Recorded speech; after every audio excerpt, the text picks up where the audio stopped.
We're calling an audible this week and switching to our top five. What do I mean and what are we going to cover?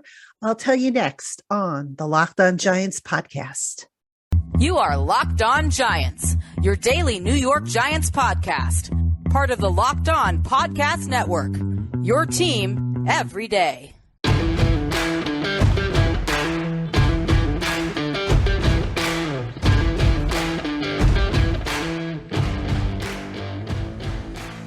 Hello, New York Giant fans, and welcome to another edition of the Locked On Giants podcast, part of the Locked On Podcast family, your team every day. My name is Patricia Traina. Happy Monday to everybody. It is Monday, June 27th, and this episode of the Locked On Giants podcast is brought to you in part by BetOnline. BetOnline has you covered for this season for more props, odds, and lines than ever before. BetOnline, where the game starts. And thank you so much for making the Locked On Giants podcast your first listen of the day, or if watching on YouTube, your first watch of the day. Now, on today's show, I'm actually going to do a little bit of an audible here. I had started to do position unit by position unit previews. And, they're doing okay, but I thought to myself, just based on some of the feedback that I got from you guys, that maybe you wanted something a little bit more juicy, if you will, something that we could maybe discuss. I can discuss on the podcast, and you guys and gals can give me your feedback as to what you think and why. So I came up with a new set of topics called the top five. So these are going to be different categories in which I rank five things throughout the show. And I'm going to invite you to submit your list and your reasoning. Now, if you were watching on YouTube, you can drop a comment in the comment section. You can also respond on the community bulletin board if you want. If you are listening through any of our audio platform partners, like Spotify, Stitcher, Odyssey, Apple, Google Play, and so forth, you can always drop me an email if you want with your list of five. And what I'll try and do in subsequent shows is I'll try to feature one or two of those top lists as submitted by you guys, the listeners. So that's the plan for the week. Again, happy to have you with us here on the Locked On Giants podcast. Okay, so my first list for the week is going to be my top five list of most important Giants. And what I'm going to do before I get to number one on the list, which I don't know that anybody's going to see this coming, but I did try to mix up this list somewhat. I'm going to give you five honorable mentions that didn't make the list, but probably could have, because, to narrow a list like this down to just five guys is really challenging. So I'm going to go through my top five. We're going to start with number five, and we're going to work our way all the way up to number one throughout the show. And again, don't forget to let me know what you think of my list, as well as submit your own list. All right, we're going to start off with number five on my list. And number five is inside linebacker Blake Martinez. Now, Martinez, as we all know, he is coming back from a torn ACL suffered early last year. Martinez is expected to be ready to go. Whether or not he's actually ready to go at the start of training camp, that remains to be seen. Worst case scenario, if he has to start off on PUP during the acclimation period, that's not the end of the world as far as I'm concerned. But Martinez should be ready to roll at least by the time the season starts. I suspect he will be limited early on in training camp, since it's been a while since he's been out there on the field. Let's talk about why Martinez makes the list. Martinez, as we all know, the inside linebacker, the quarterback of that defense, he is the guy who gets everybody lined up. He is the guy who basically engineers everything, makes the adjustment calls, everything that, basically a quarterback would do for the offense. That's what he's doing for defense. Now, Don Martindale's defense is a lot more complicated, or complex, I should say, than Patrick Graham's. There's a lot of moving parts. You're going to want to have somebody in there who knows what he's doing, who's got a good grasp of the defense, and who's got the intelligence and the wherewithal to see what's happening before him and get the guys lined up accordingly, make any adjustments that need to be made. So Martinez, in that regard, is very essential. on the list of top 5 Giants. Now, here's another reason why he made the list at number 5. For the run defense, in 2020, the New York Giants ranked 11th in run defense, allowing opponents an average of 111.4 yards per game. That percentage, that average, shot up to 25. They were 25th last year, the run defense, allowing opponents an average of 129 yards per game. All right. So basically what happened is, as soon as Martinez went down with the injury, you didn't really have guys that were there filling holes and just, stopping guys, making tackles and stuff like that. Some of that stuff leaked through to the second level and beyond, as opposed to, stopping a lot of those guys within the 1 to 3 yard range. So Martinez's absence was definitely felt by the Giants last year, I thought. And now that he's coming back, there's going to be some question about how he's going to look. Is he going to have the same sideline to sideline range that he had before the injury? Is he going to have the same burst, the same speed, all that stuff? Players, as we know, usually take about 2 years to fully recover from an ACL. So we'll see how Martinez looks. I don't believe Martinez, his injury was as bad as Saquon Barkley's, to where he needed reconstructive surgery. I think it was reparative surgery, which is a little bit different. But that being said, we'll see how he looks when he gets on the field. His presence on that field, very much welcomed, very much missed. And what they are going to need, I think, to get this defense off on the right foot, especially given, like I said, the complexities of this defense with guys, standing up, moving around, milling around, trying to figure out who's doing what. You're going to need somebody to orchestrate all that on the field. Martinez is your guy. All right. He is number 5 on the list. Number 4 on my list of top 5 most important Giants this season, running back Saquon Barkley. All right. Now, raise your hand if you're surprised that I don't have him higher on the list. There's a reason for that. And when you see the other guys that I have on the list, I think it'll make sense as to why I feel, this was a good spot for Saquon. All right. Saquon Barkley, I don't have to tell you, the run and pass ability, the catchability, so important to this offense. And I pulled some numbers to kind of illustrate just what Saquon Barkley actually brings to the offense if he is deployed properly. All right. Now I went back to his 2018 rookie season, and in that season, he had 1,307 rushing yards, which accounted for 79.2% of the Giants' rushing yardage. All right. That's a big chunk because, Barkley was the Giants' running game for all intents and purposes. All right. In the receiving yardage, Barkley had 721 receiving yards, which accounted, again, for 16.3% of the Giants' receivers' receiving yardage. That's also a fairly big chunk for a running back. Barkley, between running and receiving, combined for 15 touchdowns, right? 41.6% of the Giants' touchdowns scored on offense that year. They scored 36 total. Barkley had 15.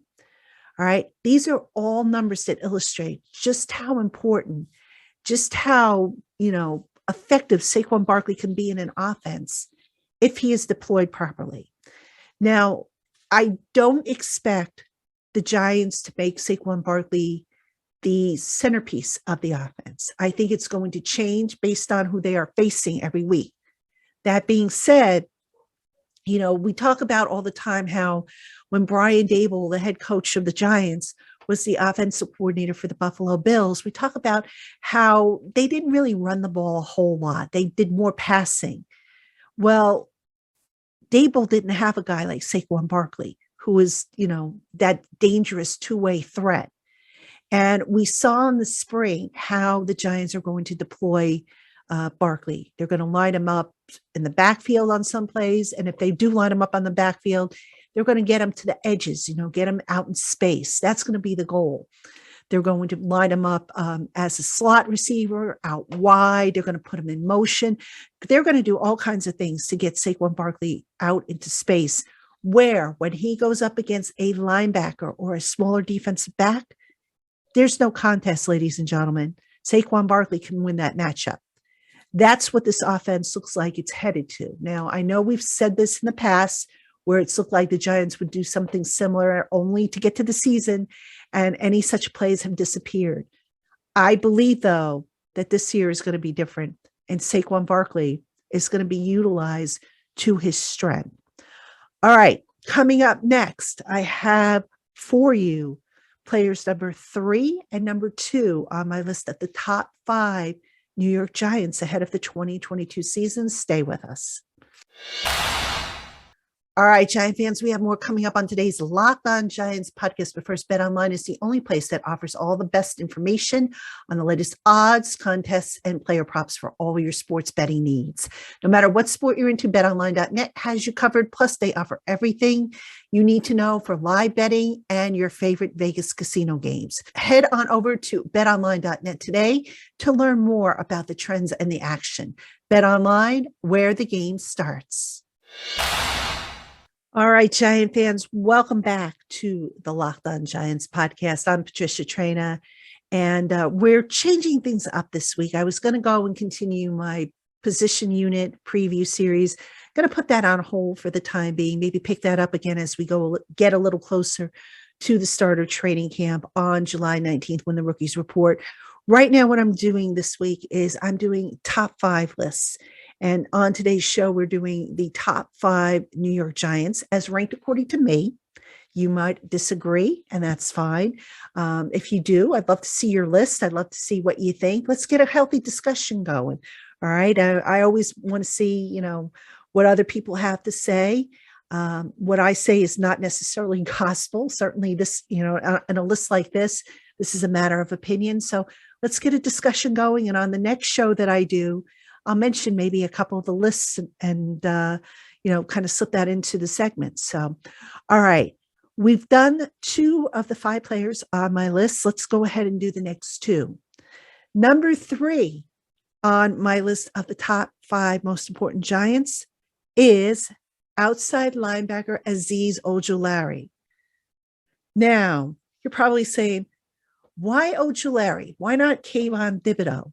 Why not Leonard Williams? Why not any other pass rusher? Why Ojulari? Well, let's take a look at something here. Okay.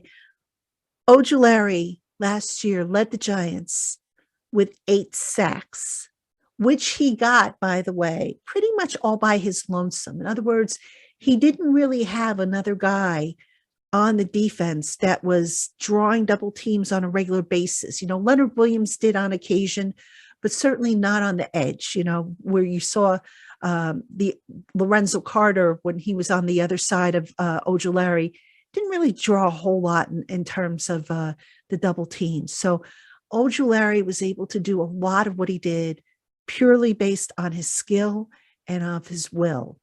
Now, imagine what's going to happen now that he's got Thibodeaux on one side, now that he's got, Leonard Williams in front of him still, some other guys that can help with that pass rush. You've got Quincy Roche, who should be in the mix.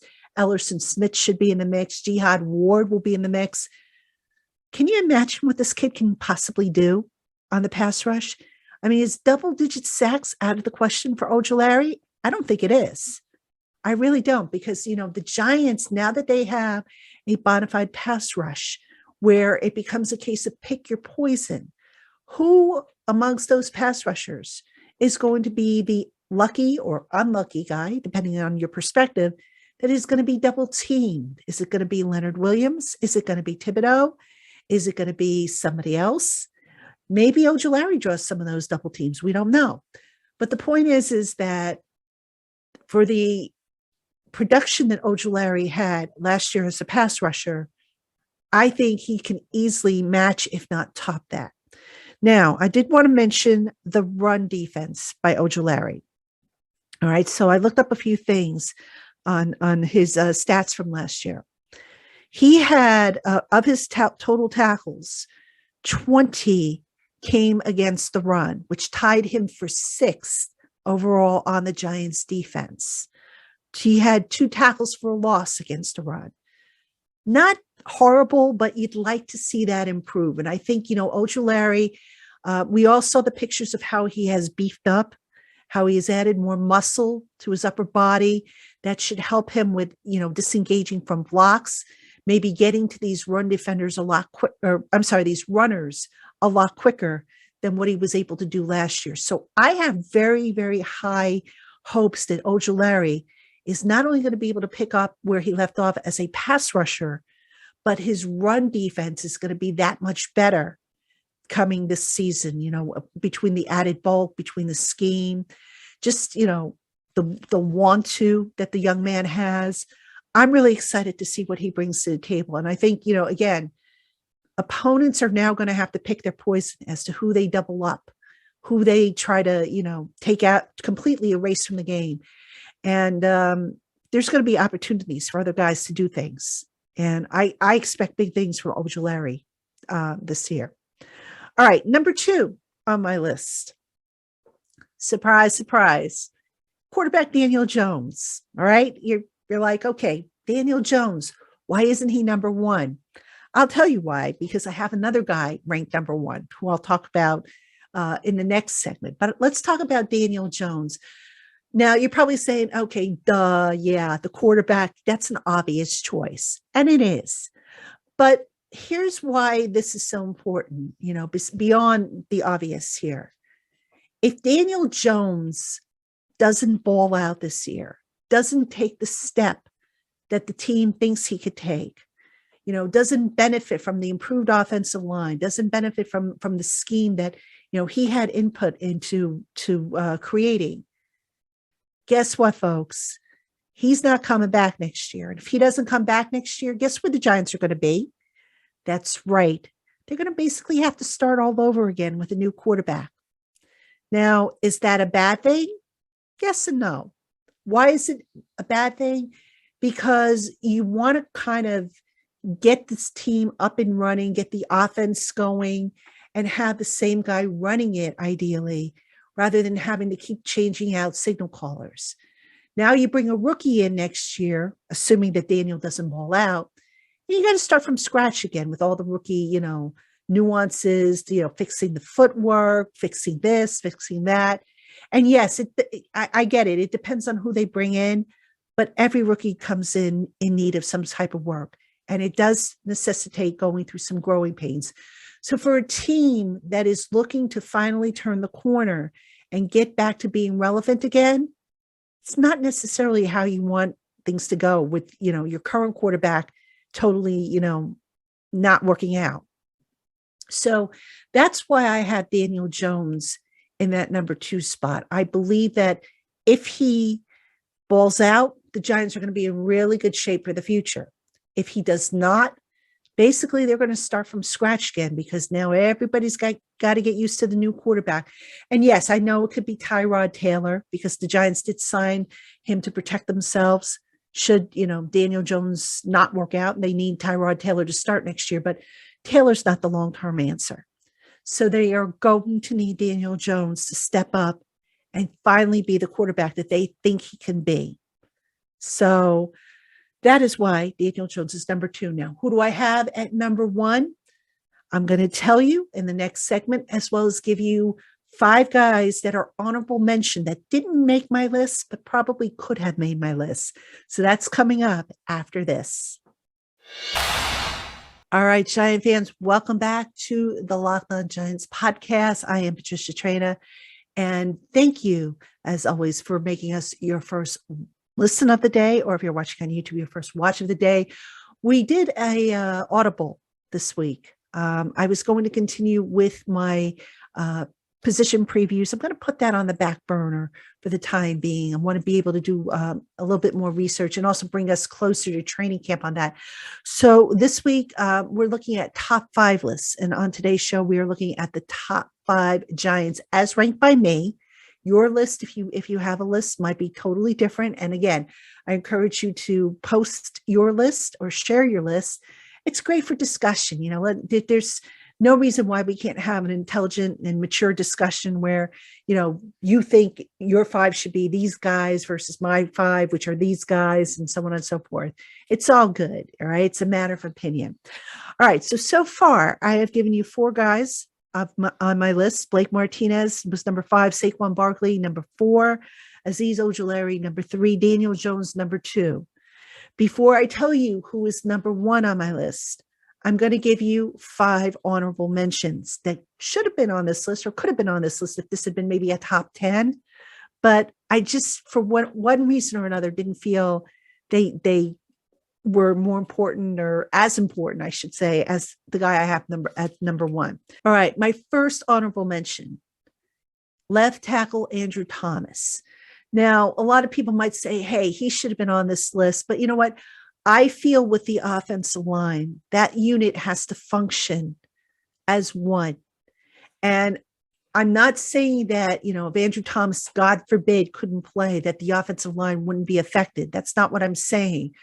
But ideally, you want that offensive line. You want all 5 of those guys to function as one solid brick wall. And for me, just to isolate one guy out of the 5, I had a hard time doing that. I'm going to be honest with you.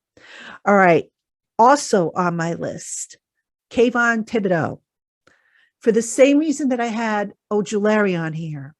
Thibodeaux is the guy who's going to help that pass rush. But the difference being why I didn't have him on the list of 5 versus Ojulari is we've got to see what Thibodeaux does at this level. We've seen the college production. We've seen what he's capable of doing at that level. But he has yet to take an NFL snap. And until we see how he plays it, how he develops his toolbox, I just couldn't put him ahead of Ojulari on this list. So he does get an honorable mention, though. All right. I have a pair of receivers for my honorable mentions. I have Kadarius Toney and Kenny Golladay. Start with Kadarius Toney. This is the type of offense, based on what the Giants are putting in and what we saw in the spring. Kadarius Toney and, to an extent, Wan'Dale Robinson. Boy, is it going to be fun watching these guys. The opportunity is going to be there for Kadarius Toney, though, to kind of erase what was a rocky rookie season, a season that really didn't go well because of injury and this, that, and the other thing. Toney should thrive in this offensive system. I would be very surprised if he's not uber productive in this system. And if he accomplishes what I think the coaches want him to accomplish, he's going to be very, very important to this offense moving forward. Same thing with Kenny Golladay. I don't have to tell you how last year was a total disappointment with Kenny Golladay, with his performance, with his lack of scoring, with the injuries, just a total disappointment considering the amount of money the Giants spent to acquire him. Well, you know what? Again, this offensive system should better play to the strengths of all the players, and in particular, Kenny Golladay, who, if you listen to in the pressers this past spring, very enthusiastic about it, very excited, and just you could, even though he didn't work a whole lot in the team drills, when he was working off to the side, you can kind of see some pep in his step that really wasn't there last year when he was off to the side working with trainers and whatnot. So definitely an exciting time for Kenny Golladay. And I think this is the type of offense that he's going to get back to being himself. Now, will he be 1,000-yard receiver? That I can't say for sure. But can he be productive and contribute? That I believe he can be. And then finally on my list of honorable mentions is safety Xavier McKinney. Now, no secret here. I am a big fan of Xavier McKinney. I think this kid has potential Pro Bowl written all over him. I like that he's playing with confidence. He's been practicing with swagger. It just seems like, having watched him in the spring, that this defense fits him perfectly. So, and also taking on that bigger role that he might be taking as the guy who's navigating things in the backfield for the defensive backfield, I really like what the potential is for Xavier McKinney in this defense. I think he's going to really build on what he started to build on last year, take it up a notch. And like I said, I could see him potentially being a Pro Bowler. Him and Andrew Thomas, I think, would be my two picks for Pro Bowl Giant players. If you were to ask me to lock it in and which guys I would pick, those would be my two guys. All right, that's my list of honorable mentions. Now, who is my number one list of Giants on the list of top 5 most important Giants? All right, this is going to probably surprise a few of you, but hear me out. Number 1 on my list is cornerback Adoree Jackson. Right? Okay. So why Adoree Jackson? He now becomes the top cornerback with James Bradberry gone. And Adoree Jackson, last year when he was healthy, wasn't that bad. I think he was, in fact, you can make a case and say that he was maybe one of the most underrated players on the defense. He, started off slowly, but then he started to pull it together. And yes, there were the injuries that got in the way. And, are you going to sit there and say, oh, he was worth the money that he signed? Well, no free agent is really worth the money he ever signs to. That's just silly to say, unless you're getting somebody like dirt cheap on the minimum or something like that. But, most of these guys who sign, big money, multi-year deals, they're just not worth it. You're never going to get the same investment or return on your investment, I should say. But I'll tell you what, with James Bradberry no longer on the team, Adoree Jackson, I could see him really having a big year because, again, he's been solid. He was solid last year when he played. They're going to need a shutdown cornerback. I do think he can be that guy if he is healthy. And the other thing with Adoree Jackson was his run defense wasn't that bad. So if you're talking in terms of a complete cornerback, I think Adoree Jackson's pretty close to that for the Giants, considering that New York right now, they have about 13 cornerbacks on their training camp roster. And a lot of that 13 don't really have extensive NFL experience. So Adoree Jackson becomes not just like one of the most experienced guys in that defensive backfield, but he also becomes a leader, a young leader for that unit. And it's a role that he is not taking lightly.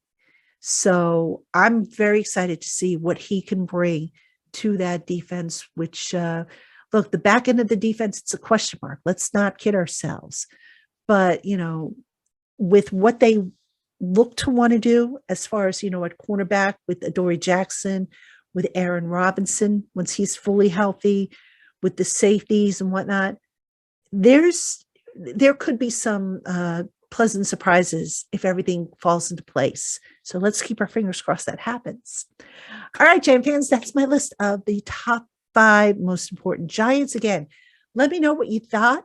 Put a comment below if you're watching on YouTube, or if you're listening on our audio platforms, feel free to send me an email or, however you want to get in touch with me. You can come over to YouTube if you want, or, email me or whatnot.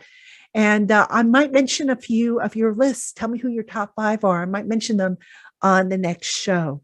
So until then, everybody, again, thank you for making the LockedOn Giants your first listen of the day, or if watching on YouTube, your first watch of the day. I'm Patricia Traina. And until next time, have a great one, everybody.